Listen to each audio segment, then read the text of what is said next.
आईला म्हणाल, आई आज संध्याकाळी लवकर झोपतो, मला पहाटे लवकर उठव, लवकर जत्रेला जायचंय. मुलगा झोपी गेला, पहाटे लवकर उठला, आईला उठवलं, आईला सांगितलं लवकर भाकरी टाक, मी आंघोळ करून येतो. आई चुली पुढे गेली, पोरगा आंघोळीला गेलं. आईनं लालबुंदा फुललेल्या निखऱ्यावर भाकरी भाजायला सुरुवात केली. त्याच लालबुंदा निखऱ्यावर तिनं दुधाचं पातेलं ठेवलं. तोपर्यंत पोरगा आंघोळ करून परतलं, ताट्यावरून बसलं. आईला सांगू लागलं, आई लवकर वाढ, मला उशीर होतोय. आईनं त्या लालबुंदा फुललेल्या निखऱ्यावरची भाकरी काढली, मोडली, दुमडली, पोराच्या थालीत टाकली. तोपर्यंत पोराच्या आरोळी घुमली, आई लवकर वाढ, मला उशीर होतोय. आईने इकडे तिकडे बघितलं, लालबुंदा फुललेल्या निखऱ्यावरचं दुधाचं पातेलं सुद्धा गरमागरम लालबुंदा झालं होतं. उचलायला काहीतरी हवं होतं, पण सापडत नव्हतं. पोराच्या आरोळी घुमत होती. आई लवकर वाढ, उशीर होतोय. आईने इकडे तिकडे बघितलं, पण सापडे ना. पोराची पुन्हा आरोळी, आई लवकर. शेवटी आईनं विचार नाही केला, तशाच रिकाम्या बोटाने त्या गरमागरम लालबुंदा पातेलं उचललं. चर्र दिशी चटका बसला. कळ फार मस्त का झिंझिण्या उठवी केली. डोळ्यातनं खळ दिशा अश्रू सुटला. चटका सोसवेना, हात झटक्यात माग आला,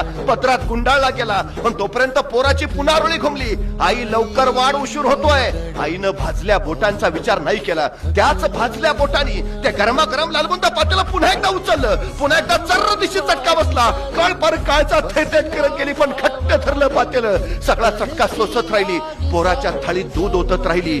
दूध ओतताना पोरानं बघितलं, आईच्या डोळ्यातनं पाणी येत आहे.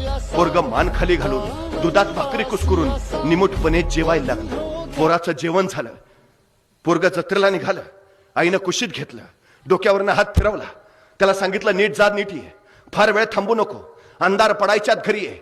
काकोटीला ठेवलेली 10 रुपयाची नोट काढली, पोराच्या हातावर दिली.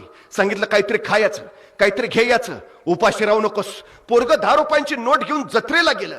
दिवसभर जत्रेत रमलं. गरगर फिरणारे पाळणे बघितली, जिलेबी बघितली, पताशी बघितली, खेळणी बघितली. हरकून गेलं, बहरून गेलं, आनंदून गेलं जत्रेत. संध्याकाळी अंधार पडायला लागला. पोरग घरी परतायला लागलं. आई दाराशी वाट बघत होती. मुलगा लांबून येताना दिसला. आईला हैसं वाटलं, लगबगीनं जवळ गेली. पोरला कुशीत घेतलं, डोक्यावरून हात फिरवला. त्याला विचारलं, अरे काय काय बघितलं जत्रेत? पाळण्यात बसलास का? जिलेबी खाल्लीस का? खेळणी घेतलीस का? अरे तुला 10 रुपये दिले होते, काय केलंस त्याचं? तसं पोरग आईच्या कुशीतनं बाजूला झालं. आईला म्हणाल, अगं धीर तर जर सांगतो तरी एमली सांगणार लवकर, काय आणलेस त्या 10 रुपयांचं? तसं पोरग आईला म्हणाल, आई डोळे मीठ. आई म्हणली, का रे? नाही नाही, डोळे मीठ आधी. आईने डोळे मिटले. हा, मिटले डोळे. आता दाखवू, काय आणलेस त्या 10 रुपयांचं?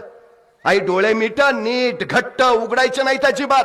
आई म्हणली, हो रे बाबा, मिटले डोळे घट्ट. आता दाखवू, काय आणलंयस त्या 10 रुपयांचं? आणि त्या 10 रुपयांचं काय आणलं हे दाखवायला पोरनं खिशात हात घातला आणि खिशात आणलेली 10 रुपयाची सांडशी काढली आणि आईच्या हातावर ठेवली. त्या सांडशीचा सहज स्पर्श त्या माऊलीला झाला आणि डोळ्यातनं खळखळ खळाश्रू ओखळायला लागले.